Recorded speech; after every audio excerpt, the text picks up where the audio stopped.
السلام علیکم ورحمۃ اللہ وبرکاتہ، نحمدہ ونصلی علی رسولہ الکریم، اما بعد فاعوذ باللہ من الشیطان الرجیم، بسم اللہ الرحمن الرحیم، رب اشرح لی صدری ویسر لی امری واحلل عقدۃ من لسانی یفقہوا قولی۔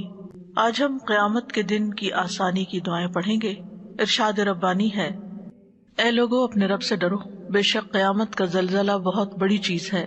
جس دن تم دیکھو گے کہ ہر دودھ پلانے والی اپنے اس بچے سے جسے وہ دودھ پلا رہی تھی غافل ہو جائے گی، اور ہر حمل والی اپنا حمل گرا دے گی، اور آپ لوگوں کو دیکھیں گے کہ وہ نشہ میں ہیں، حالانکہ وہ نشہ میں نہیں ہوں گے، لیکن اللہ کا عذاب بھی بہت سخت ہوگا۔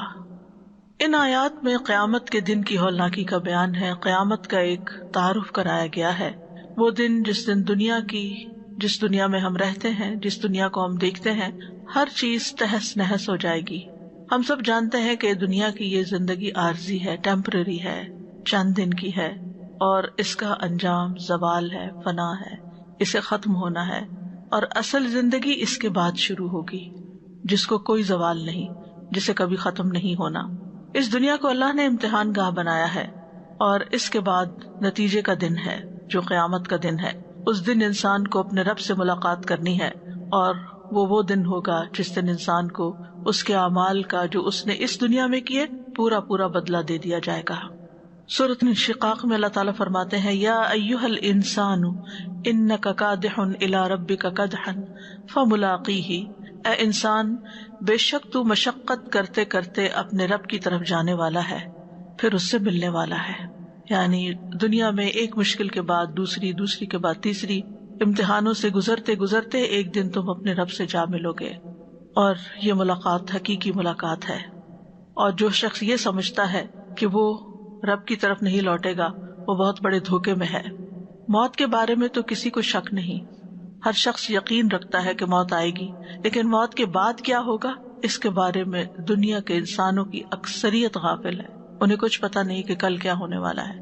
لہٰذا یہ بہت ضروری ہے کہ ہم خود بھی جانیں اور دوسروں تک بھی اس پیغام کو پہنچائیں، انسانیت کو اس کے انجام سے باخبر کریں کہ وہ ایک ایسے دن میں اپنے رب سے ملاقات کرنے والے ہیں جس دن سب کا حساب کتاب ہوگا۔ اللہ سبحانہ وتعالیٰ فرماتے ہیں، افحسبتم انما خلقناکم عبثا وانکم الینا لا ترجعون، کیا تم نے یہ سمجھ لیا کہ ہم نے تمہیں بے مقصد پیدا کیا ہے اور تم ہماری طرف واپس نہیں لوٹائے جاؤ گے؟ یعنی تم نے یہ کیسے گمان کر لیا کہ تمہاری واپسی اللہ کی طرف نہیں ہے؟ تمہارے پاس اس کا کیا پروف ہے، کیا دلیل ہے؟ تو بہرحال یہ تو ایک حقیقت ہے کہ قیامت کو آنا ہے۔ اللہ تعالیٰ نے قیامت کے دن کی قسم کھا کر قیامت کے وقوع پر یقین دہانی کرائی ہے۔ لا اقسم بیوم القیامہ، نہیں میں قسم کھاتا ہوں قیامت کے دن کی۔ اور کس بات پر قسم کھائی گئی ہے؟ کہ قیامت کا دن آئے گا، وہ دن ہے جس میں رب کی طرف لوٹنا ہوگا۔ وہ ایک کٹھن دن ہے، جیسا کہ یہاں بتایا جا رہا ہے، ایک مشکل ترین دن ہے جس کا آغاز سور پھونکنے سے ہوگا اور پھر شدید زلزلے سے۔ یہ زلزلہ زمین پر بھی ہوگا، پہاڑوں پر، سمندروں میں، درختوں، عمارتوں، ہر چیز کو مٹا دینے والا ہوگا، اور زمین ایک چٹیل میدان کی طرح ہو جائے گی۔ جو لوگ اس دن اس سارے منظر کو اپنی آنکھوں سے دیکھیں گے وہ ان کی برداشت سے باہر ہوگا، شدید خوف اور دہشت کے مارے ان کی آنکھیں پتھرا جائیں گی، دل کانپ رہے ہوں گے۔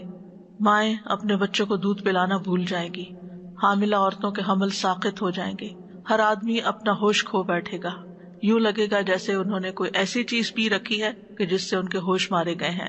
تو فرمایا، یا ایھا الناس اتقوا ربکم، اے لوگو اپنے رب سے ڈرو، وہ رب جس نے تمہیں پیدا کیا، جس نے تمہیں اپنی طرف سے دی ہوئی نعمتوں کے ساتھ تمہاری پرورش کی، جس کی طرف تم واپس جانے والے ہو۔ اور اصل تقویٰ اور اصل رب کا ڈر یہی ہے کہ رب کی مرضی کے مطابق پھر یہ زندگی بسر کی جائے، اپنے فرائض کو ادا کیا جائے، گناہوں سے بچا جائے۔ بعض لوگ صرف فرائض ادا کر لیتے ہیں لیکن اللہ تعالیٰ کی منع کردہ چیزوں سے منع نہیں ہوتے، یعنی گناہوں سے باز نہیں آتے، حرام چیزوں سے باز نہیں آتے، تو یہ تقویٰ نہیں۔ تقویٰ میں دونوں چیزیں پائی جاتی ہیں، اطاعت بھی اور نافرمانی سے بچنا بھی۔ ان زلزلۃ الساعۃ شیء عظیم، بے شک قیامت کا زلزلہ بہت بڑی چیز ہے۔ یعنی اگر کوئی شخص تقوی اختیار نہیں کرتا اللہ کا تو اسے اس دن سے ڈرنا چاہیے اور اپنے اعمال کی اصلاح کر لینی چاہیے، کیونکہ وہ شدید زلزلہ آگے آنے والا ہے۔ زلزلہ کا لفظ عربی زبان میں بہت زیادہ حرکت دینے کو اور بار بار تکرار کے ساتھ اور شدت کے ساتھ ہلانے کو کہتے ہیں. اور زلزلہ چیزوں کو ان کی جگہوں سے ہٹا دیتا ہے، ہلا دیتا ہے، ان کے مرکز سے الگ کر دیتا ہے.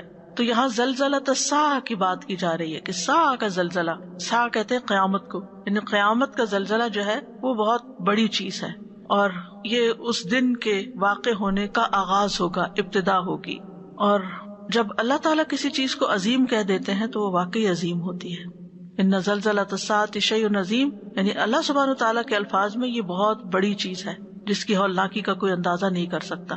دنیا میں جب کبھی اگر آپ کو ایکسپیرینس ہوا ہو زلزلے کا، تو چند سیکنڈ کے زلزلے کی بھی اتنی دہشت ہوتی ہے کہ زلزلہ تو ختم ہو جاتا ہے لیکن دل کا زلزلہ ختم نہیں ہوتا. دل دھڑکتے رہتے ہیں زور زور سے، اور خوف کے مارے، دہشت کے مارے پلپیٹیشن تیز ہو جاتی ہے.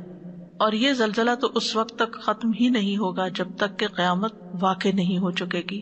پہاڑ پھٹ کر ریزہ ریزہ نہیں ہو جائیں گے، اور پھر وہ صرف پھٹیں گے ہی نہیں، ٹوٹیں گے ہی نہیں، بلکہ اتنا شدید زلزلہ ہوگا کہ پہاڑوں کو ریت میں بدل دے گا، کثیبا مہیلا ہو جائے گا، بھربھری ریت کے ٹیلوں کی طرح ہو جائیں گے، اور پھر غبار بن کر رنگین روئی کی طرح اڑ جائیں گے.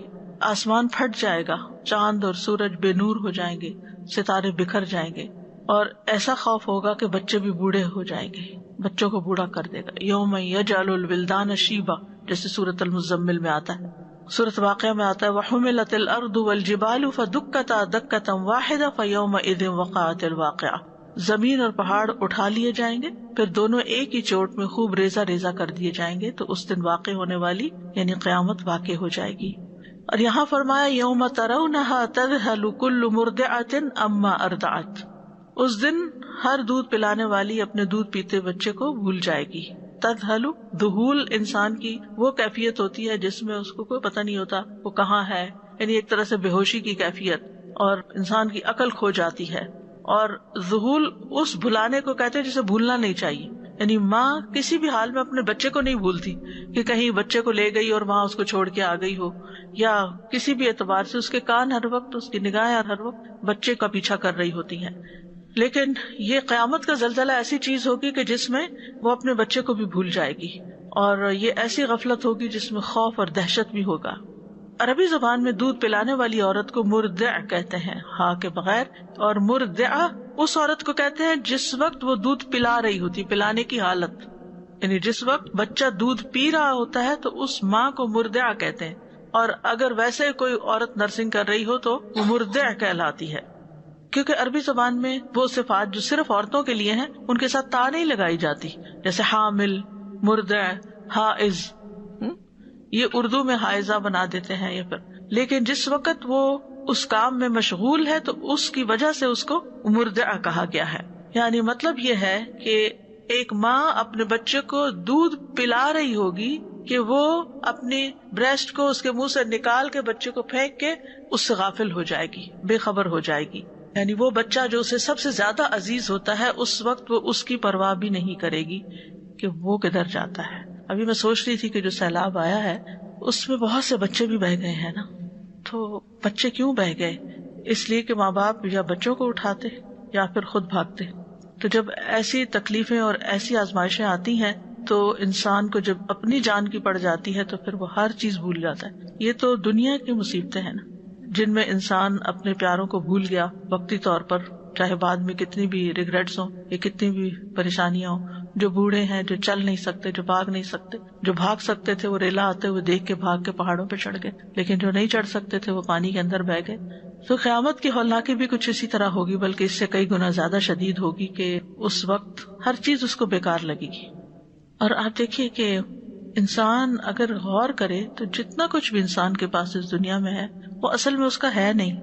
اس کا بس وہی ہے جو اس کی ضرورت کا ہے، جس کو وہ استعمال کر رہا ہے، باقی اس کا نہیں ہے. وہ کوئی اور استعمال کر لیتا ہے اس وقت، یا آئندہ اس کے مرنے کے بعد استعمال کر لے گا.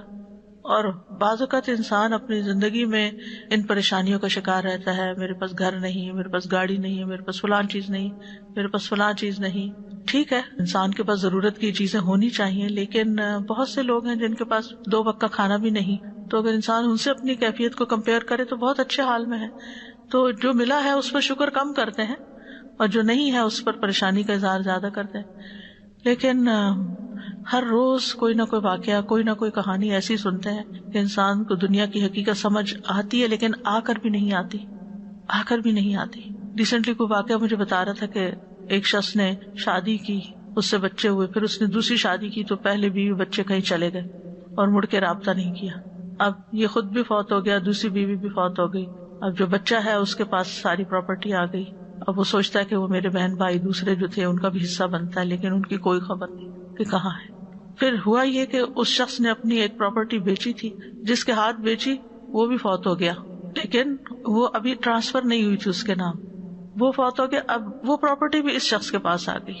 اب یہ دو مسئلوں میں گھرا ہوا ہے کہ مجھے اس کا کیا کرنا ہے. تو میں یہ سوچ رہی تھی کہ جنہوں نے بنائی ہوگی انہوں نے کیسی کیسی محنت کی ہوگی.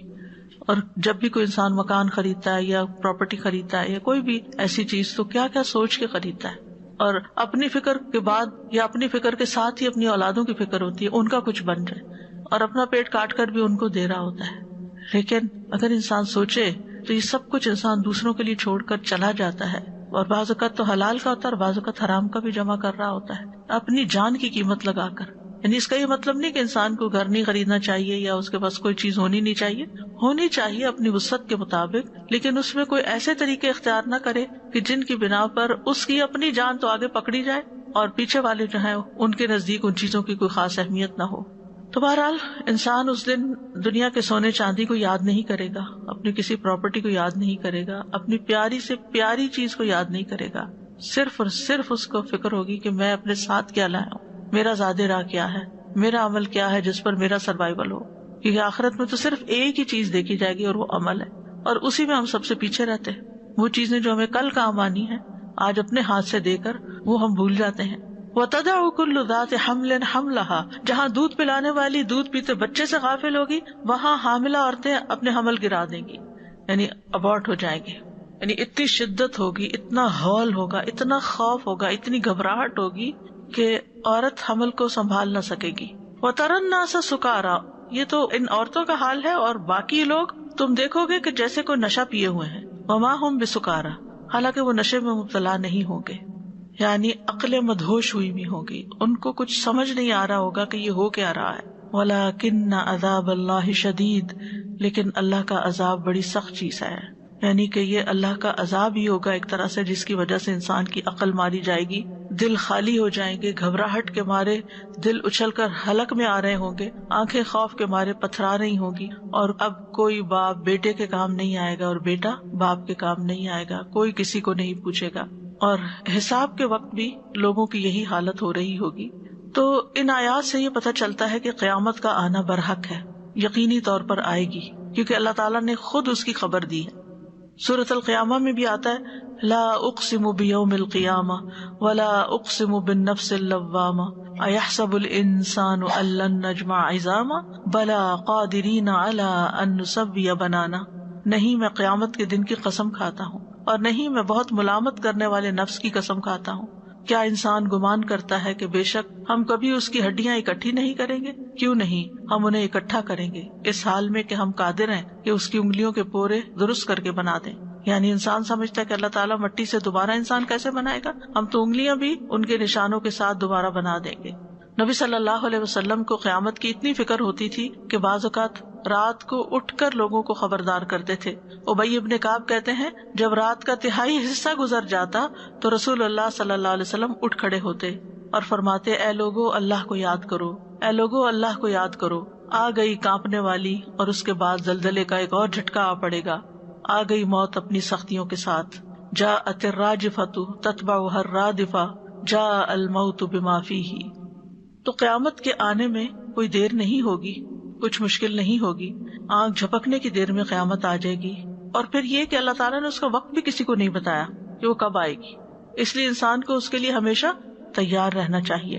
سورۃ النحل میں آتا ہے وَلِلَّهِ غَيْبُ السَّمَاوَاتِ وَالْأَرْضِ وَمَا أَمْرُ السَّاعَةِ إِلَّا كَلَمْحِ الْبَصَرِ أَوْ هُوَ أَقْرَبُ إِنَّ اللَّهَ عَلَى كُلِّ شَيْءٍ قَدِيرٌ. اور آسمانوں اور زمین کا غیب اللہ ہی کے پاس ہے، اور قیامت کا معاملہ نہیں مگر آنکھ کے جھپکنے کی طرح یا اس سے بھی زیادہ قریب تر. بے شک اللہ ہر چیز پر پوری طرح قادر ہے.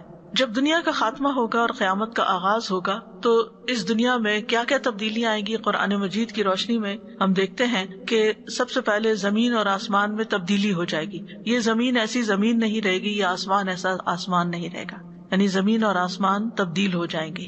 یوم تبدل الارض غیر الارض والسماوات وبرزوا للہ الواحد القہار. جس دن یہ زمین اور زمین سے بدل دی جائے گی اور سب آسمان بھی، اور لوگ اللہ کے سامنے پیش ہوں گے جو اکیلا ہے، بڑا ہی زبردست ہے. یعنی اتنی بڑے پیمانے پہ تبدیلی جو ہے، جس زمین پہ انسان پاؤں رکھ کے کھڑا ہے اور جو آسمان اس کی نگاہیں دیکھتی ہیں، یہی بدل جائیں گے. تو پھر آپ سوچئے کہ جو چیزیں ہماری پوزیشن میں ہیں یا جو ہماری امنگیں اور آرزویں اور امیدیں ہیں، پھر ان کا کیا ہوگا؟ کیونکہ اس کے بعد تو اب حساب کتاب ہوگا، دوبارہ اٹھایا جائے گا، پلسرات ہوگا، میزان ہوگا، حوض کوثر ہوگا. ان سب پر ہمارا کیا حال ہوگا؟ اور پھر سب سے بڑھ کر جہنم کی ہولناکیاں کیا ہوں گی؟ اور یہ سب انسان کو اپنی نگاہوں سے دیکھنا ہوگا، اس کو ایکسپیرینس کرنا ہوگا. وہ دن زمین اور آسمان پر بہت بھاری دن ہوگا. قرآن مجید میں آتا ہے کہ ثقلت فی السماوات والارض لا تأتیکم الا بغتۃ، کہ وہ آسمانوں اور زمین پر بہت بھاری وقت ہوگا، یعنی وہ بھی اس کی شدت کو محسوس کر رہے ہوں گے اور یہ تمہارے پاس اچانک آ جائے گی. پھر ایک اور جگہ پر آتا ہے کہ یہ بڑا تلخ دن ہوگا. بل الساعۃ موعدہم والساعۃ ادھیٰ وامر، بلکہ قیامت ان کے وعدے کا وقت ہے اور قیامت زیادہ بڑی مصیبت اور زیادہ کڑوی ہے، یعنی اس کی ایک بٹرنس ہوگی. پھر آسمان کے بارے میں آتا ہے کہ آسمان لرز رہا ہوگا، یعنی زمین پہ تو زلزلہ ہوگا ہی، آسمان بھی کانپ رہا ہوگا. یوم تمور السماء مورا، جس دن آسمان لرزے گا، سخت لرزنا، پھر وہ پھٹ جائے گا. پہلے لرزے گا پھر پھٹ جائے گا. اذا السماء انفطرت، اور آسمان پر جو چیزیں ہیں ان کا حال کیا ہوگا؟ اذا الشمس کورت، جب سورج لپیٹ دیا جائے گا. واذا النجوم انکدرت، جب ستارے بے نور ہو جائیں گے. واذا الجبال سیرت، اور جب پہاڑ چلا دیے جائیں گے. واذا العشار عطلت، اور جب 10 ماہ کی حاملہ اونٹنیاں بیکار چھوڑ دی جائیں گی. واذا الوحوش حشرت، اور جب جنگلی جانور اکٹھے کیے جائیں گے. واذا النفوس زوجت، اور جب جانیں ملا دی جائیں گی، یعنی روح اور جسم کو باہم ملا دیا جائے گا. پھر اسی طرح زمین اور پہاڑ باہم ٹکرا جائیں گے اور ایک ہی چوٹ میں ریزہ ریزہ کر دیے جائیں گے. وحملت الارض والجبال فدکتا دکتا واحدہ، سور پھونک دیا جائے گا. ونفخ فی الصور فصعق من فی السماوات ومن فی الارض الا من شاء اللہ، اور سور میں پھونکا جائے گا تو جو لوگ آسمانوں میں اور جو زمین میں ہوں گے مر کر گر جائیں گے. زمین کے انسان اور آسمانوں کے فرشتے سبھی مر جائیں گے، یعنی فرشتوں پر بھی موت آئے گی. یعنی یہ قیامت صرف انسانوں کے لیے نہیں ہے. جنگلی جانوروں کا تو ذکر آپ نے پڑھا، وَإِذَا الْوُحُوشُ حُشِرَتْ، اور پھر الْعِشَارُ عُطِّلَتْ، لیکن اس کے ساتھ ساتھ فرشتوں کی بھی موت آ جائے گی. اور پھر قبریں پھٹیں گی، جو لوگ پہلے سے مرے ہوئے ہیں وہ زمین سے نکلنا شروع ہو جائیں گے.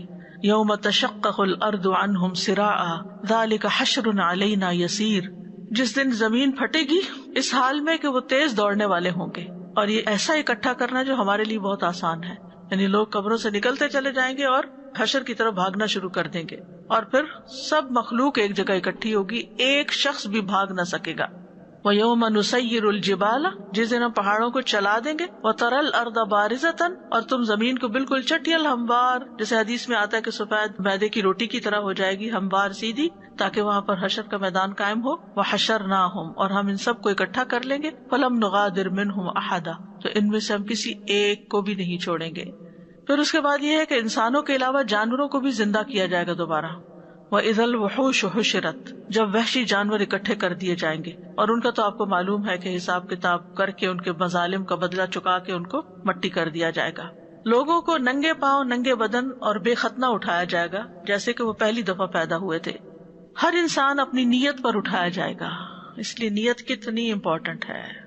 انما یبعث الناس علی نیاتہم، قیامت کے دن لوگ اپنی نیتوں کے مطابق اٹھائے جائیں گے. یہ دنیا میں کیا کرتے رہے، کیوں کرتے رہے، کوئی بھی کام کس لیے کیا، کیا مقصد کا ان کا. اور پھر جو لوگ نیکی کے ساتھ زندگی بسر کرتے رہے اور نیکی پر ہی ان کی موت آئی. اور اس کی ہم سب کو دعا بھی کرنی چاہیے کہ اللہ ہمیں حسن خاتمہ نصیب فرما. توفنا مع الابرار، پیچھے ہم پڑھ چکے ہیں وہ دعائیں قریب و مجیب میں، کہ جس میں ہم نے حسن خاتمہ کی دعائیں پڑھی تھی کہ اللہ تعالیٰ ہمارا خاتمہ اچھا کرے، ہم نیک لوگوں کے ہاتھوں میں ہوں، اور اس وقت ہمیں اللہ تعالیٰ کا کلمہ نصیب ہو، اور پھر یہ کہ اس حال میں دنیا سے جائے کہ نفس مطمئنہ ہو. پھر یہ کہ راضیۃ مردیہ ہوں. تو بہرحال یہ کسی بھی انسان کی بہت بڑی خوش قسمتی ہے کہ انسان جب دنیا سے جائے تو سکون کے ساتھ جائے، اور جب انسان نیکی کے کام کے ساتھ دنیا سے رخصت ہوگا تو پھر اسی کے ساتھ اٹھے گا. جیسے حاجی اگر احرام کی حالت میں فوت ہوا تو تلبیہ کہتا ہوا اٹھے گا، یعنی جب سے قبر سے اٹھایا جائے گا تو وہ تلبیہ پڑھ رہا ہوگا، لبیک کہہ رہا ہوگا. پھر شہید اپنے بہتے خون کے ساتھ اٹھے گا، اس کی علامت بھی نظر آئے گی. یعنی انسانوں کے اعمال گواہی دے رہے ہوں گے کہ وہ دنیا میں کیا کر رہے تھے. ان کے منہ پہ تو مہر لگا دی جائے گی، اعمال بولیں گے، یعنی برے لوگوں کے بھی، اور نیک لوگوں کے بھی اعمال جو ہیں وہ نظر آ رہے ہوں گے. اور اسی طرح برے لوگ جنہوں نے کچھ بیت المال سے چرایا ہوگا وہ ان کے کندھوں پہ سوار ہوگا، چاہے وہ کپڑا ہے یا بکری ہے یا اونٹ ہے یا گائے ہے، اور وہ شور مچا رہے ہوں گے. تو لوگوں کو پتہ چل جائے گا کہ یہ خیانت کار ہے. جس نے زکوٰۃ نہیں دی ہوگی وہ سانپ اس کے گلے میں لپٹ کر اس کے جبڑوں کو کاٹ رہا ہوگا، تو لوگوں کو پتہ چل جائے گا کہ یہ وہ شخص ہے جو زکوٰۃ نہیں دیتا تھا. تو بہرحال اس حال میں لوگ اٹھائے جائیں گے، یعنی کہ مختلف حالت میں ہوں گے، ہر شخص اپنے اعمال کے ساتھ ہوگا.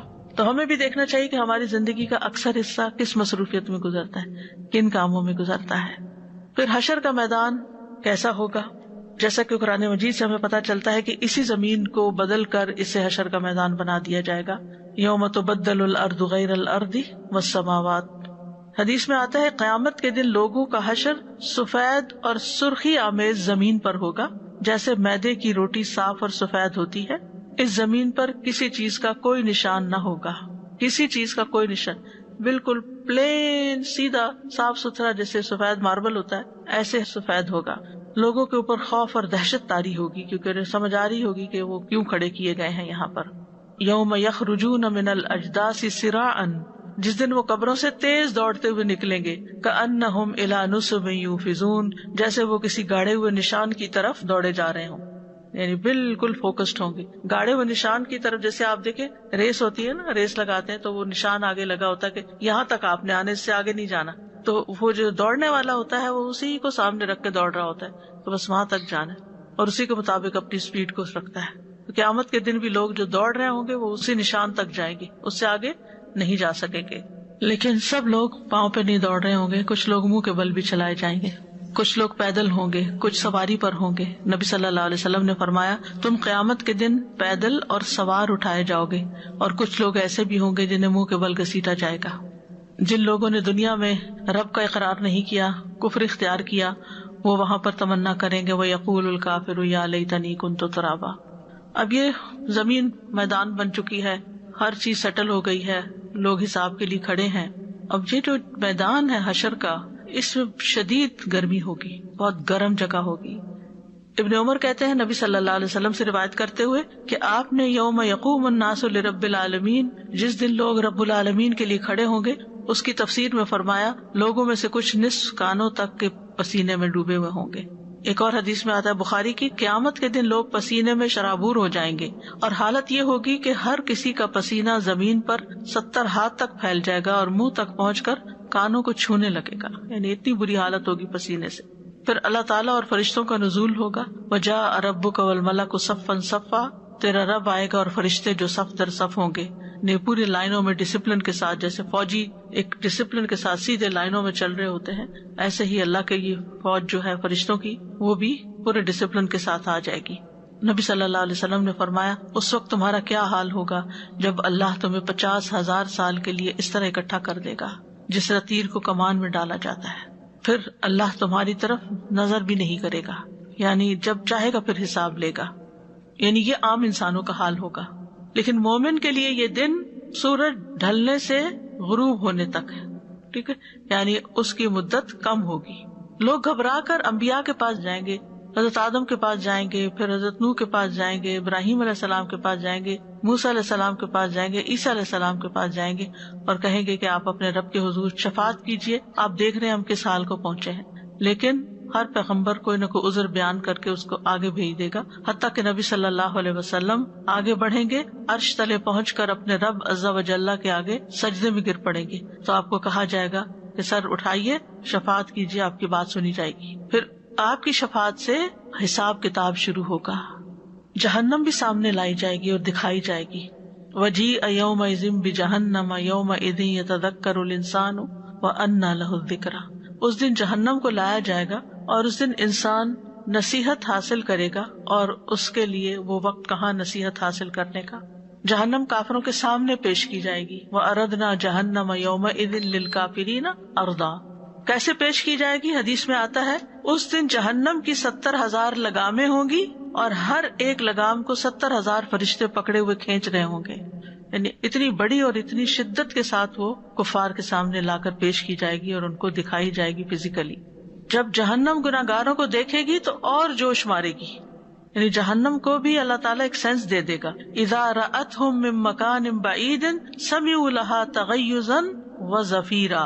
جب وہ جہنم دور سے انہیں دیکھے گی، یعنی اپنے شکار کو، ان لوگوں کو جو اس کے پاس آنے والے ہیں، تو یہ اس کے جوش خروش کی آوازیں خود سن لیں گے. سورۃ ملک میں آتا ہے اذا القوا فیها سمعوا لها شہیقا وهی تفور تکاد تمیز من الغیظ. جب وہ اس میں پھینکے جائیں گے تو اس کے دھاڑنے کی آواز سنیں گے اور وہ اچھل رہی ہوگی، یوں لگے گا جیسے ابھی پھٹ پڑے گی. جہنم اپنے انگارے باہر پھینک رہی ہوگی. انہا ترمی بشرر کالقصر کانہ جمالۃ صفر. وہ اتنے بڑے بڑے شرارے پھینکے گی جیسے محل، اور وہ اچھلتے ہوئے یوں محسوس ہوں گے جیسے زرد اونٹوں. قیامت کے دن جہنم سے گردن بھی باہر نکلے گی، جس کی 2 آنکھیں ہوں گی جن سے وہ دیکھتی ہوگی، اور 2 کان ہوں گے جن سے وہ سنتی ہوگی، اور 1 زبان ہوگی جس سے وہ بولتی ہوگی، اور کچھ لوگوں پر مسلط کر دی جائے گی. پھر بہرحال حساب کتاب شروع ہوگا. ہر امت کو گھٹنوں کے بل بٹھا دیا جائے گا.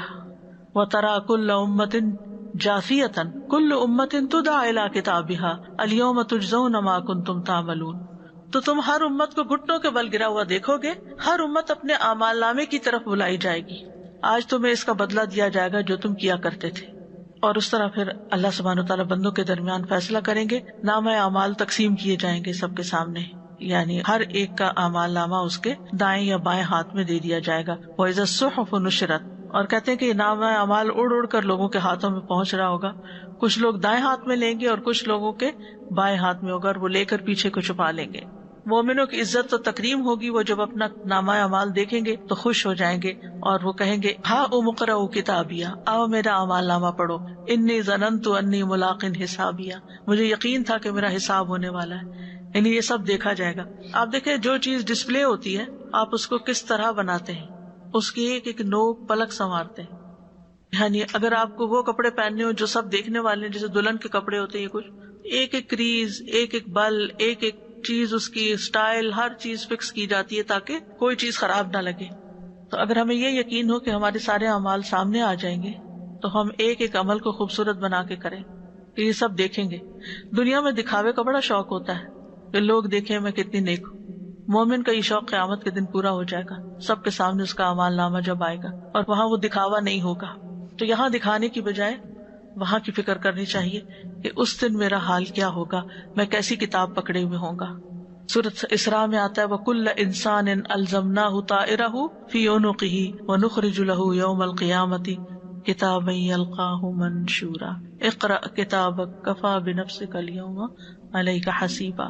اور ہر انسان کو ہم نے اس کا نصیب اس کی گردن میں لازم کر دیا ہے، اور قیامت کے دن ہم اس کے لیے ایک کتاب نکالیں گے جسے وہ کھلی ہوئی پائے گا.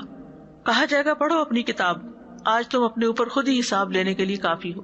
تو نامہ اعمال میں ہر چھوٹی بڑی چیز لکھی ہوگی. انسان کہے گا ما لہذا الکتاب لا یغادر صغیرۃ ولا کبیرۃ الا احصاها. اس کتاب کو کیا اس نے ہر چھوٹی اور بڑی بات لکھ لی، چھوٹی نیکیاں بھی بڑی نیکیاں بھی، وہ نیکیاں جو دکھا کے کرتے ہیں وہ بھی جو چھپا کے، کسی کو نہیں پتا. دنیا میں بعض اوقات یہ ہوتا ہے نا کہ آپ بہت اچھے کام کر رہے ہوتے ہیں، کسی کو نہیں پتا ہوتا، تو بعض اوقات لوگ آپ کے بارے میں کوئی ایسی بات کہہ دیتے ہیں جس سے آپ کا دل ٹوٹ جاتا ہے، جو آپ کی ایکسپیکٹیشن کے خلاف ہوتی ہے. آپ سمجھتے ہیں کہ میں تو اچھا ہی کر رہا ہوں، لیکن لوگوں کو وہ نظر ہی نہیں آتا. وہ کہتے تم تو انتہائی نکمے ہو، کچھ بھی نہیں کرتے. انسان کو دل چھوٹا نہیں کرنا چاہیے. جس کا آخرت پر یقین ہو اسے پتا ہوگا کہ میں نے جو کیا ہے وہ میرے اعمال نامے میں لکھا ہوا، وہ کل نظر آ جائے گا، بس تھوڑی دن کی بات ہے. ذرا برابر خیر اور شر فمن یعمل مثقال ذرۃ خیرا یرہ ومن یعمل مثقال ذرۃ شرا یرہ. پھر حدیث میں آتا ہے تم میں سے ہر فرد قیامت کے دن اللہ تعالیٰ سے اس طرح کلام کرے گا کہ اللہ اور بندے کے بیچ میں کوئی ترجمان نہیں ہوگا، کوئی انٹرپریٹر نہیں ہوگا. پھر وہ دیکھے گا تو اس کو آگے کوئی چیز نظر نہیں آئے گی. پھر اپنے سامنے دیکھے گا تو آگ ہوگی. بس تم میں سے جو بھی آگ سے بچنے کی استطاعت رکھتا ہو وہ آگ سے بچے، خواہ کھجور کا آدھا ٹکڑا ہی صدقے میں دے کر کیوں نہ ہو. تو اس سے پتہ چلتا ہے کہ صدقہ جو ہے وہ انسان کو آگ سے بچانے والا ہے. اسی طرح روزہ بھی. پھر قیامت کے دن سب سے پہلے امت محمد کا حساب ہوگا صلی اللہ علیہ وسلم، اور اس میں بھی سب سے پہلے علماء کا حساب ہوگا. اگر وہ کامیاب ہو گئے تو جلدی جنت کی طرف چلے جائیں گے، اور اگر ناکام ہوئے اور پھر شہید اور پھر سخی، یعنی جنہوں نے بڑے بڑے کام کیے ہوں گے ان کا حساب پہلے ہوگا. تو آپ سوچئے کہ پہلے حساب ہونا بھی ایک ڈر کی بات ہے، اور حساب کے لیے کھڑے رہنا بھی ایک پریشانی کی بات ہے. تمام انسانوں کے اعمال میں سب سے پہلے نماز کا حساب ہوگا. اگر نماز پوری ہوئی، درست ہوئی، تو باقی اعمال بھی درست ہوں گے. اگر اس میں خرابی آ گئی، اس کا وزن ٹھیک نہیں نکلا، تو باقی اعمال میں بھی بگاڑ آ جائے گا. اب دیکھیں پتہ نہیں کہاں سے ہمارے اندر یہ کانسیپٹ آ گیا نا، کہ جیسے کرسچینٹی میں ہے کہ آپ اگر چیریٹی کر لیتے ہو تو پھر باقی آپ کے اعمال جو ہیں وہ نہیں دیکھے جائیں گے. یا آپ کنفیس کر لیتے ہو اور کنفیس کرنے کے بعد آپ کچھ خرچ کر دیتے ہو چرچ کے لیے یا جو بھی ان کا سسٹم ہے، تو اس کے بعد آپ فری ہیں، جیزس جو ہے وہ آپ کی نجات کے لیے کافی ہیں. لیکن ہمارے دین میں اگر آپ کے اپنے فرائض پورے نہیں ہیں، کیونکہ کچھ چیزیں فرائض ہیں، جب تک آپ کے اپنے فرائض پورے نہیں تو کوئی آپ کو کچھ نہیں کر سکتا، آپ کی شفاعت نہیں ہو سکتی، کیونکہ فرائض کا حساب بہرحال ہے. جو شفاعت ہے وہ دوسری چیزوں میں ہے، یعنی باقی فرائض کے علاوہ جو کوتاہیاں ہو جاتی ہیں ان کو اللہ سبحانہ وتعالیٰ مختلف طریقوں سے معاف کر دے گا. اسی طرح حقوق العباد میں سب سے پہلا فیصلہ قتل کے بارے میں ہوگا، اگر کسی نے کسی کا خون بہایا ہوگا. پھر اسی طرح ہر ذمہ دار سے اس کی ذمہ داری کے بارے میں پوچھا جائے گا کہ اپنی رسپانسبلٹیز کو کتنا پورا کیا تھا. پھر آپس میں ایک دوسرے پر کیے گئے جو ظلم ہیں ان کے بارے میں حساب ہوگا. اگر کوئی ظالم ہوگا تو مظلوم کو اس کی نیکیاں دے دی جائیں گی. اگر ابھی بھی اس کا ظلم باقی ہے تو مظلوم کے گناہ ظالم کے ساتھ ڈال دیے جائیں گے، تو مظلوم کی سزا بھی ظالم بھگتے گا. پھر حقداروں کے حقوق کے لیے بار بار پیشی ہے. زبیر رضی اللہ عنہ کہتے ہیں کہ جب یہ آیت نازل ہوئی انک میت و انہم میتون، میں نے کہا اللہ کے رسول کیا ہمیں مخصوص گناہوں کے ساتھ آپس کی رنجشوں کے نتائج بھگت لینے کے بعد آخرت میں دوبارہ جواب دہی کا سامنا کرنا پڑے گا؟ آپ نے فرمایا ہاں، تمہیں بار بار تکلیف دی جائے گی یہاں تک کہ ہر حقدار کو اس کا پورا پورا حق لوٹا دیا جائے. یعنی ایک آیا ہے، آ جاؤ تم اس کا حساب چکاؤ. اب دوسرا آ گیا، میرا حساب نہیں دیا، اس نے پورا نہیں کیا، اس کا چکاؤ. تیسرا آ گیا، چوتھا آ گیا، بار بار بلایا جائے گا. کس قدر ندامت اور شرمندگی ہے. تو اس لیے اول تو یہ کہ بندوں کے ساتھ بڑی محتاط زندگی بسر کرنے کی ضرورت ہے کہ ہماری طرف سے ان کو کوئی تکلیف نہ پہنچے. ہم ان کے بارے میں کوئی ایسی زبان نہ کھولیں کہ جس سے ہمیں لینے کے دینے پڑ جائیں. اب جیسے غیبت ہی ہوتی ہے، کسی کی برائیاں ہی کرنی ہوتی ہیں یا سننی ہوتی ہیں، تو آپ کی نیکیاں اس کو مل جائیں گی. آپ کر لیں دل بھر کے جو کرنا ہے دنیا، لیکن ہم یہ بات سمجھ کے نہیں دیتے. کس طرح قیامت کے دن ہم اپنے اعمال اتنی مشکل سے کمائے ہوئے، اور پھر آپ دیکھیں کہ دنیا میں کوئی چھوٹی سی چیز آپ کی مرضی کے بغیر اٹھا کے کسی کو دے دے، کیا فیل کرتے ہیں؟ یعنی ایک پین ہی کوئی آپ کا اٹھا کے آپ سے پوچھے بغیر کسی اور ضرورت مند کوئی دے دے تو آپ پیچھے مڑ کے دیکھتے ہیں کہ یہ کیا، میرا پین تم نے کیوں اٹھا لیا؟ چھوٹی سی چیز بھی ہم اپنی مرضی سے لاکھوں بھی دے دیں، وہ اپنی مرضی سے دیتے ہیں نا، لیکن مرضی کے بغیر کوئی ہمارا بیگ کھول لے یا کوئی چیز نکال لے تو ہمیں تکلیف ہوتی ہے. تو وہاں مرضی نہیں پوچھی جائے گی. آپ کے بیگ میں جتنی نیکیاں ہیں، جتنے نوٹ ہیں، جتنے اعمال ہیں، وہ انسانوں کو دے دیے جائیں گے جن پہ ظلم کیا ہوگا دنیا میں. اور پھر آپ سوچئے کہ جن انسانوں نے ہزاروں انسانوں کا مال کھایا ہو اور لوٹ مار کی ہو، وہ کس طرح جواب دیں گے؟ حقوق اللہ جو ہے وہ معاف ہو جاتے ہیں، لیکن بندوں کے حقوق جب تک بندے معاف نہیں کرے تو معاف نہیں ہوتے. اور پھر یہ بات صرف انسانوں کے درمیان نہیں، جانوروں کے بیچ میں بھی ہوگی. نبی صلی اللہ علیہ وسلم نے فرمایا قیامت کے دن تم لوگوں سے حقداروں کے حقوق ادا کروائے جائیں گے، یہاں تک کہ بغیر سینگ والی بکری کا بدلہ سینگ والی بکری سے لیا جائے گا. یعنی جانوروں کے بھی حقوق آپس میں دلوائے جائیں گے. ایک درہم کا بھی حساب ہوگا. رسول اللہ صلی اللہ علیہ وسلم نے فرمایا جس کی موت ایسی حالت میں آئے کہ اس کے ذمہ ایک اشرفی یا ایک درہم بھی ہو تو اس کی ادائیگی اس کی نیکیوں سے کی جائے گی، کیونکہ وہاں درہم و دینار نہیں ہوں گے، وہاں کرنسی کوئی نہیں، بس نیکیاں ہیں جو دینی پڑیں گی. تو اس لیے انسان دنیا میں سوچ رکھے کس کا لینا دینا ہے اور کسی بدنامی سے نہ ڈرے. بعض اوقات ایسا ہوتا ہے نا، انسان کہتا ہے کہ وہ کہے گا تمہیں اب یاد آیا، تمہیں اب خیال آیا. کوئی نہیں، آپ کی یہ چیز میرے پاس رہ گئی تھی، مجھے یاد نہیں رہی، مجھے خیال نہیں رہا، میں نے لاپرواہی برتی، یہ آپ واپس رکھیں، یہ آپ کا مال ہے، آپ واپس. بعض اوقات چھوٹی چھوٹی چیزیں ہم ان کے بارے میں اتنے کیئر لیس ہوتے ہیں، ہم کہتے ہیں یہ اس کو کیا چاہیے، یہ چھوٹا سا کنٹینر ہی تو ہے، اس کو کیا چاہیے، کوئی فرق نہیں پڑتا. بھائی آپ کو کیسے پتا اسے چاہیے کہ نہیں چاہیے؟ چھوٹی سی چیز ہے. تو دنیا میں کسی کا مال، کسی کی عزت، آبرو اس کی اجازت کے بغیر اس پہ ہاتھ نہیں ڈال سکتے. نان نفقہ نہیں بیوی کا دیتے، مہر نہیں دیتے، بیوی شوہر کے حقوق نہیں دیتی، یعنی کوئی ایک مسئلہ ہے. یعنی ایسی نفسیات ہوگی کہ انسانوں کو دکھ دے کے مزہ آتا ہے. یعنی بجائے اس کے کہ کسی کا دل خوش کرے، جیسے حدیث میں آتا ہے نا کہ سب سے بہترین نیکی کیا ہے، کسی مومن کے دل میں خوشی پیدا کر دینا. اس کی ہمیں فکر نہیں ہوتی کہ کسی کو خوش کرے، کہ کوئی ایسا طریقہ سوچیں، کوئی ایسا سامان کریں کہ گھر والوں کو خوش کریں. بعض اوقات آپ دیکھیں کہ گھر والے چھوٹی چھوٹی چیزوں پر ہی آپ کے خوش ہو جاتے ہیں. آپ کھلا پلا رہے ہوتے ہیں، ان کو سرو کر رہے ہوتے ہیں، اسمائل کر کے ہی کرنے، ان کا دل بھی خوش ہو جائے. جب آپ اٹھا کے برتن رکھ رہے ہوتے ہیں، اور یہ رکھ تو رہے ہی ہیں، احسان جتا رہے ہیں نا، حالانکہ یہی موقع تھا کہ آپ اسمائل کر کے یہی کام کر لیتے، آپ دل خوش کر لیتے، اور اس نیت کے ساتھ دل خوش کرتے کہ یہ اللہ کے ہاں بہت بڑی نیکی ہے اور کل کام آئے گی، کل کے لیے کر رہی ہوں، کل کے لیے. بہرحال امت کا مفلس ترین شخص وہ ہوگا جس کے پاس ڈھیروں نیکیاں ہوں گی، نماز، زکوٰۃ، روزہ، سب کچھ، لیکن کسی کو گالی دی ہوگی، کسی پہ تہمت لگائی ہوگی، کسی کا مال کھایا ہوگا، کسی کا خون بہایا ہوگا، کسی کو مارا ہوگا، تو اس کی نیکیوں میں سے اس کو دے دیا جائے گا. یعنی اس ظالم کی نیکیوں میں سے مظلوموں کو دے دیا جائے گا. اگر نیکیاں ختم ہو گئی تو مظلوم کے گناہ ظالم پہ ڈال دیے جائیں گے اور پھر اس کو آگ میں ڈال دیا جائے گا. یہ امت محمد صلی اللہ علیہ وسلم کا مفلس شخص ہے، یہ کسی کافر مشرک کی بات نہیں ہو رہی. اسی طرح کچھ لوگ جو ہوں گے اللہ تعالیٰ ان کو معاف کر دے گا. سوچتے وہ کون خوش قسمت ہوں گے. ہو سکتا ہے وہ لوگ جو دنیا میں لوگوں کو معاف کرتے رہتے ہیں. قیامت کے دن ایک مومن اپنے رب کے قریب کیا جائے گا، یہاں تک کہ اللہ عز و جل اپنی ایک جانب اس پہ رکھے گا، پھر اس سے گناہوں کا اقرار کروایا جائے گا. پھر اللہ تعالیٰ فرمائے گا کیا تو پہچانتا ہے؟ وہ کہے گا اے رب میں پہچانتا ہوں، یہ میرے ہی گناہ ہے. اللہ فرمائے گا میں نے دنیا میں تیرے گناہوں پہ پردہ ڈالا، آج کے دن تیرے گناہوں کو معاف کرتا ہوں. پھر اس کی نیکیوں کا اعمال نامہ اس کو دے دیا جائے گا، باقی اس کے حساب سے ساقط کر دی جائے گی. کچھ لوگ ایسے ہوں گے ان کا حساب ہی نہیں ہونا، سیدھے جنت میں جائیں گے. یہ کون خوش قسمت ہوں گے جو دنیا میں لوگوں کے ساتھ ہر وقت حساب کتاب نہیں کرتے رہتے. یعنی اور بھی ایمان، عمل صالح، باقی چیزیں بھی، لیکن کچھ ایسے خوش قسمت لوگ ہوتے ہیں نا، کیونکہ کل بدلہ ہے نا، اعمال کا بدلہ ہے، ریورس ہو جائے گا.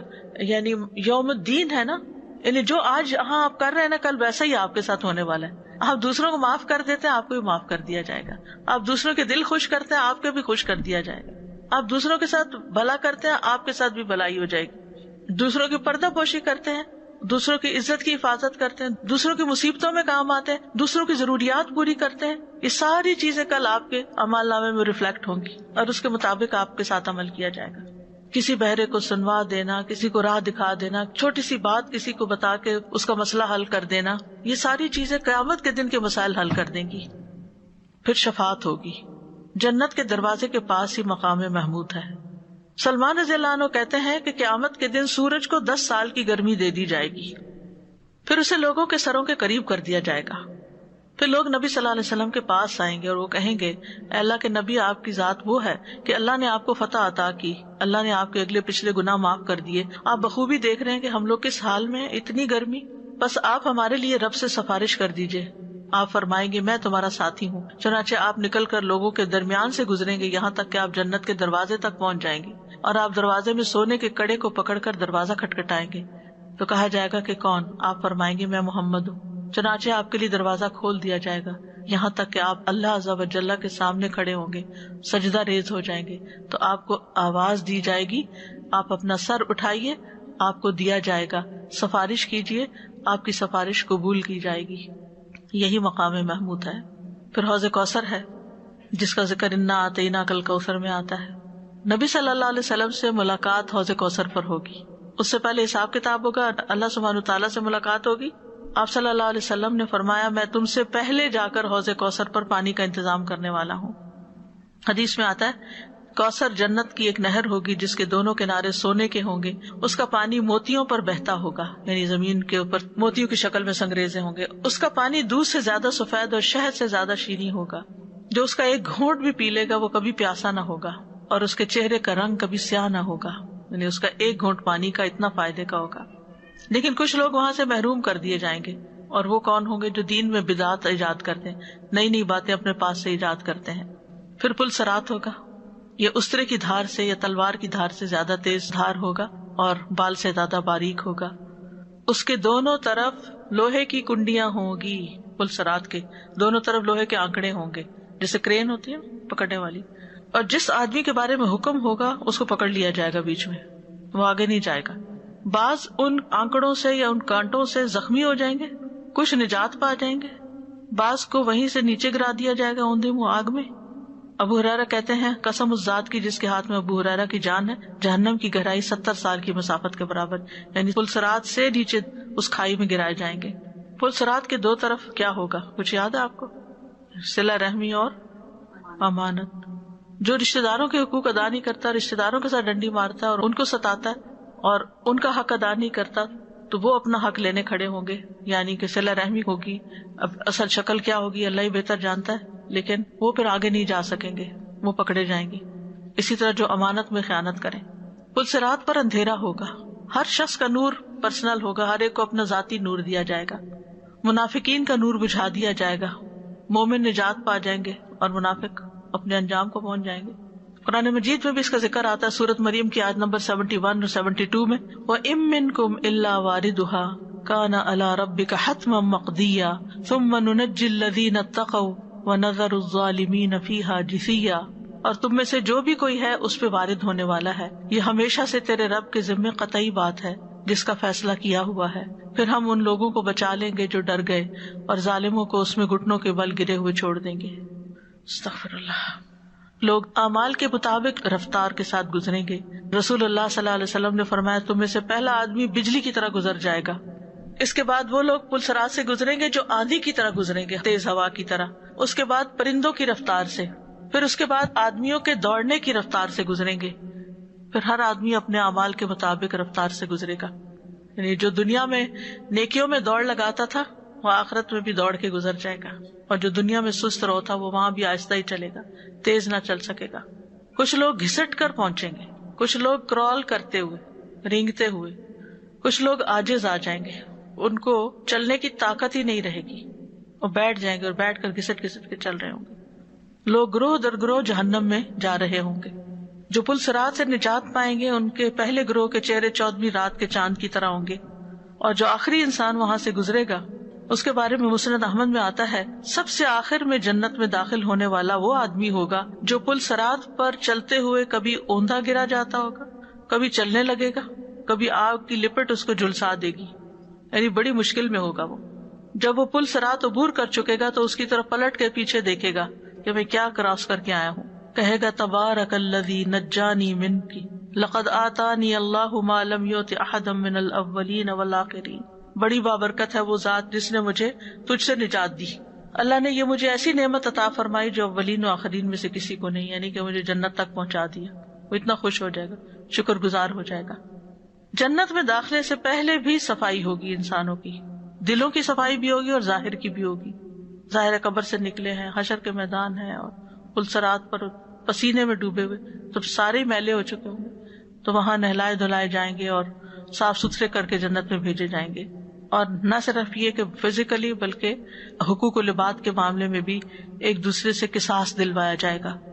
جب ان کو پاک صاف کر دیا جائے گا، حتی اذا حذبوا ونقوا، یہ لفظ آتے ہیں حدیث میں بخاری کے، حتی اذا حذبوا، جب وہ مہذب بنا دیے جائیں گے، بالکل ٹھیک ہو جائیں گے، ونقوا، اور تنقیہ ہوتا ہے صاف کرنا، نقایا، نقیہ لفظ بھی اسی سے، اذن لهم فی دخول الجنہ، ان کو جنت میں داخل ہونے کی اجازت دے دی جائے گی. قسم ہے اس ذات کی جس کے ہاتھ میں محمد صلی اللہ علیہ وسلم کی جان ہے، ان میں سے ایک آدمی جنت میں اپنے گھر کو زیادہ جاننے والا ہوگا بنسبت اس کے کہ جتنا وہ دنیا میں اپنے گھر کا راستہ جانتا تھا. پھر جنت میں داخل ہوگا. جنت کے تو آپ کو معلوم ہے کہ کسی آنکھ نے دیکھی نہیں اور کسی کان نے سنی نہیں. تو جنت ہے اصل گھر، وہ ہے اصل ٹھکانہ. انسان کو وہاں کے لیے بنایا گیا، لیکن اس سے پہلے ٹیسٹ میں ڈالا گیا کہ کون وہاں رہنے کے قابل ہے اور کون نہیں. وہ ہمیں یہاں پروو کرنا ہے. یہ چانس ہے، یہ موقع ہے. کتنے ہی لوگ دنیا سے جا چکے ہیں، واپس نہیں آ سکتے. اس وقت ہمارے پاس کتنا سنہری وقت ہے، اس وقت کو اچھے سے اچھے کاموں میں استعمال کریں. اور آپ دیکھیں کہ ہر مشین تیل سے چلتی ہے نا، یا بجلی سے چلتی ہے، یا اس کو چلانے کے لیے کوئی نہ کوئی فیول ہونا چاہیے اس میں. مومن کو نیک اعمال کرنے کے لیے علم کے فیول کی ہر وقت ضرورت رہتی ہے. جس دن پاور ہاؤس سے آپ کا رابطہ کٹا، آپ نیچے گر گئے، آپ اندھیرے میں آ گئے. جب آپ علم سے اپنا تعلق کاٹ لیتے ہیں، علم سے آپ کا رشتہ نہیں رہتا، تو پھر آپ ڈی موٹیویٹ ہو جاتے ہیں. نیکیوں کے انبار آپ کے آگے ہوتے ہیں، توفیق نہیں ہوتی کچھ کرنے کی. ایک کے بعد ایک اچھا موسم گزر رہا ہوتا ہے روزے رکھنے کا، ایک سے ایک اچھی اپرچونٹی ہوتی ہے صدقہ کرنے کی، ایک سے ایک اچھا موقع اور مناسبت ہوتی ہے جس میں ہم اللہ کے حضور بہترین نماز پڑھ سکتے ہیں، تو توفیق ہی نہیں۔ لیکن جب انسان اللہ کے وعدوں کو سنتا ہے اور آخرت کو دیکھتا ہے، علم حاصل کرتا ہے، جانتا ہے، پھر اس کی موٹیویشن کا لیول ہائی ہوتا ہے۔ جب وہ ہائی ہوتا ہے پھر اس کے جسم میں جان نہ بھی ہو، کمزوری بھی ہو، بیماری بھی ہو، پھر بھی وہ خیر کے کام کر لیتا ہے، اس کی ہمت باقی رہتی ہے، وہ تھکتا نہیں۔ ابھی جیسے ہماری ٹیمیں سیلاب کے لیے جو کام کر رہی ہیں تو تونسا کی طرف کافی تباہی ہوئی ہے، تو کئی گھنٹے کا سفر کر کے ہماری فیمیل جو ٹیم ہے وہ بھی جاتی، میل کی بھی جاتی، فیمیل بھی جاتی۔ کل ہی کسی کا میسج آیا تھا، میں نے ان سے کچھ حال چال ان کا پوچھا تو انہوں نے بتایا تھا، کہتے ہیں کہ آپ سوچ نہیں سکتی کہ ہم اتنے پسینے میں شرابور ہو جاتے ہیں، ہم نے کچھ کھایا نہیں ہوتا، ہم نے کچھ پیا نہیں ہوتا، ہمیں کچھ ہوش نہیں ہوتی، اور آپ سوچ نہیں سکتی کہ ہمیں تھکاوٹ بھی نہیں ہوتی ہے اس وقت۔ جو ہم لوگوں کا حال دیکھتے ہیں اور ان کی ڈسپریشن دیکھتے ہیں اور ان کو اپنے ہاتھوں سے دیتے ہیں، تو میں یہ سوچتی تھی کہ موٹیویشن کے بغیر یہ کام نہیں ہو سکتا۔ اور پھر وہ کیا چیز ہے کہ اتنی گرمی اور اتنی تھکاوٹ اور اتنی بھوک کے باوجود بھی آپ کو کام پہ لگائے رکھتی۔ یہ طاقت کہاں سے آتی ہے؟ یہ ایک ایمانی طاقت ہوتی ہے، انسان کو پھر توفیق ہو جاتی ہے۔ یہ نا اللہ سے ہمیں توفیق مانگنی چاہیے۔ ہم کمفرٹ زون میں رہنا چاہتے ہیں، ہم اس سے باہر نہیں نکلنا چاہتے، ہمیں ڈر لگتا ہے، ہم رسک نہیں لینا چاہتے، ہم کہتے ہیں ہم نکلے تو پتہ نہیں کیا ہو جائے گا۔ نکل کے تو دیکھیں کیا ہوتا ہے، جب تک زندہ ہے، جب نہیں ہوں گے تو پھر آرام ہی آرام ہے نا۔ اگر کچھ کر کے گئے، سب سے زیادہ ہم اپنے اوپر ترس کھا رہے ہوتے ہیں نا۔ اگر ہم سے زیادہ کوئی محتاج ہے تو اس کی ضرورت ہمیں نہیں سمجھ آتی، ہمیں اپنی ضروریات سمجھ آتی ہیں اور ہم پھر ان کے بارے میں سوچ کے بیٹھ جاتے ہیں۔ بہرحال قیامت کا دن ایک حقیقت ہے اور ایک مشکل دن ہے، اس کی آسانی کے لیے دعائیں مانگنی چاہیے اور اس کے لیے ہمیں سنجیدگی کے ساتھ سوچنا چاہیے۔ وَلْتَنظُرْ نَفْسٌ مَا قَدَّمَتْ لِغَدٍ، ہر شخص کو دیکھنا چاہیے اس نے کل کے لیے کیا کر رکھا، کیا تیاری کی ہے، میری کل کے لیے، موت کے بعد کے لیے میرے پاس کیا سامان ہے، کیا اکٹھا کیا میں نے اور کتنا ہے، کافی ہے؟ سفر تو بڑا طویل ہے، وہ جتنا بھی ہو تھوڑا ہے۔ تو پہلی دعا ہے ربنا آتنا فی الدنیا حسنۃ وفی الآخرۃ حسنۃ وقنا عذاب النار، اے ہمارے رب ہمیں دنیا میں بھی بھلائی عطا فرما اور آخرت میں بھی بھلائی عطا فرما اور ہمیں آگ کے عذاب سے بچا لے۔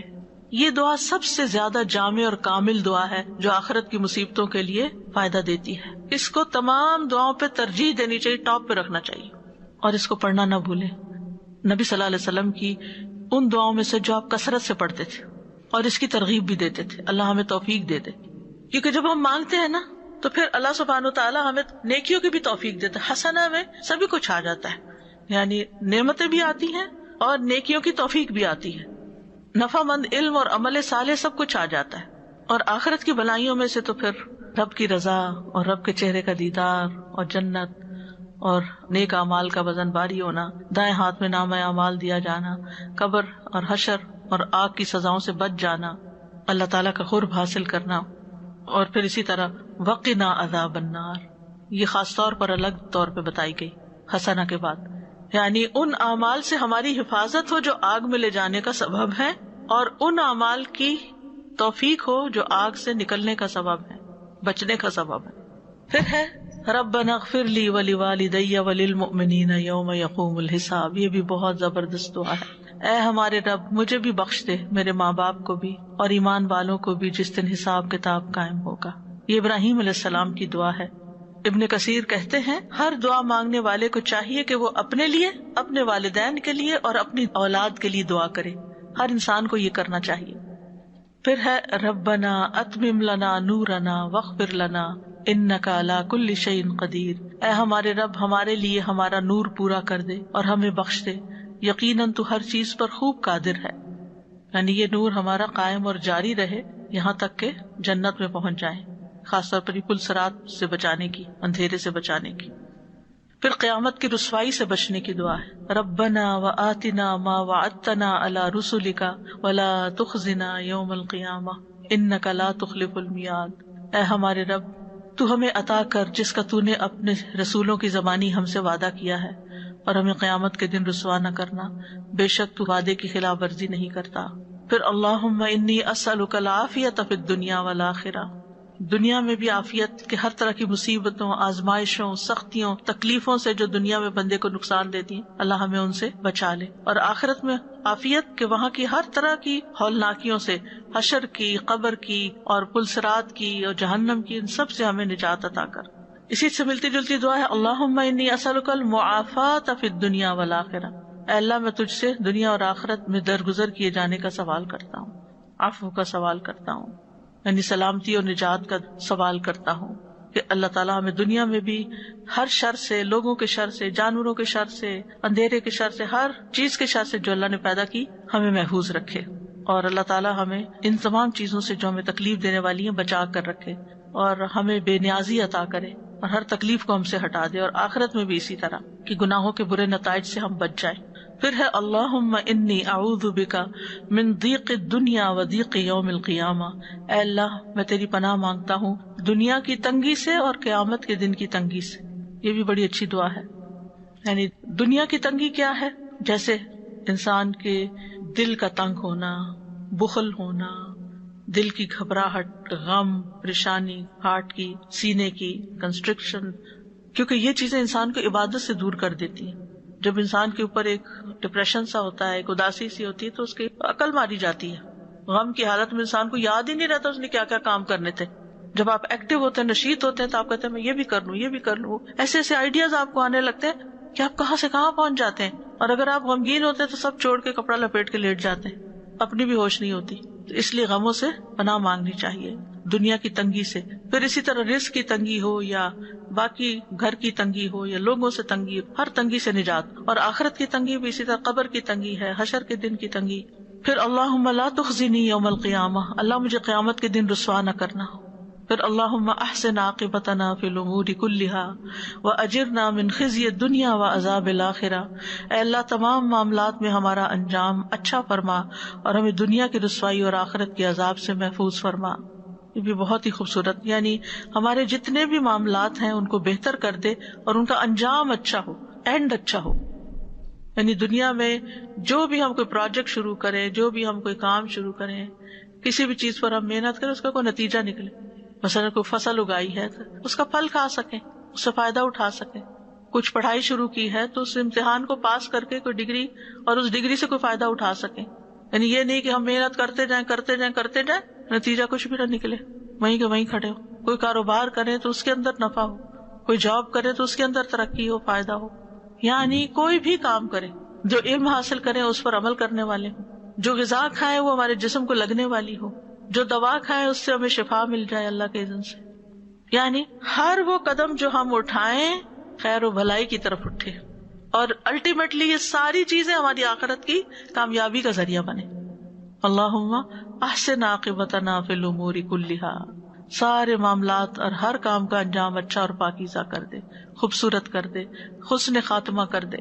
وَأَجِرْنَا مِنْ خِزْيِ الدُّنْيَا وَعَذَابِ الْآخِرَةِ، ہمیں دنیا کی تباہی اور ہلاکتوں سے بچا، یہاں کی مصیبتوں، اس کے دھوکے اور شر سے بچا، ذلت، حقارت، بے عزتی سے بچا، اور عذاب الآخرہ میں تو ہر طرح کے عذاب آ جاتے ہیں، ان سب سے بھی بچا۔ تو جو بندہ دنیا کی رسوائی اور آخرت کے عذاب سے سلامتی میں آ گیا، وہ دونوں جہانوں کی خیر و بھلائی حاصل کرنے میں کامیاب ہو گیا، وہی اصل میں کامیاب، وہی خوش قسمت ہے۔